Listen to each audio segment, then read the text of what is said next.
Give your hearts, but not into each other's keeping, for only the hand of life can contain your hearts.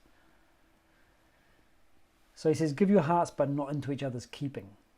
And he says, because the other person doesn't have big enough hands to hold it.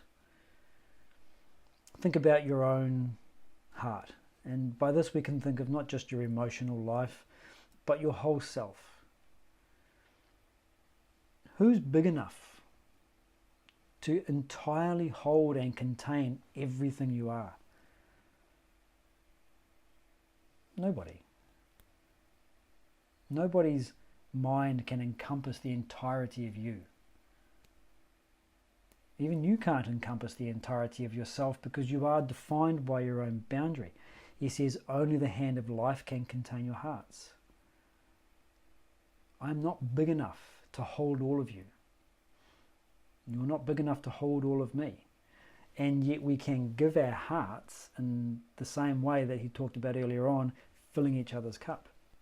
We can give our hearts in the same way as he talked about with the ocean between the shores. Something is being given, something is being shared. Perhaps what he's talking about here is the expectation that may come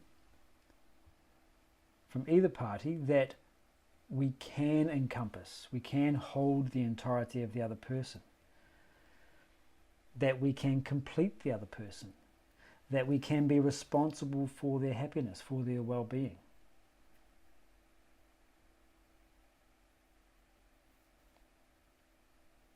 And stand together, yet not too near together, for the pillars of the temple stand apart, and the oak tree and the cypress grow not in each other's shadow.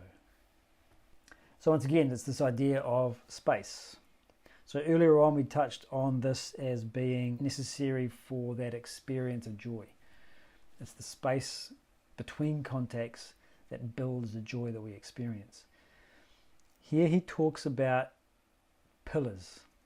So the pillars hold something up. Holding up what? Well, you're holding up your combined life. It may be a family, it may be a home, it may be a business. It's your combined assets, material, physical, emotional, intellectual, moral. That's what's being held up. And of course, again, back to the world of physics, if you have the pillars of a temple too close together, it's unstable.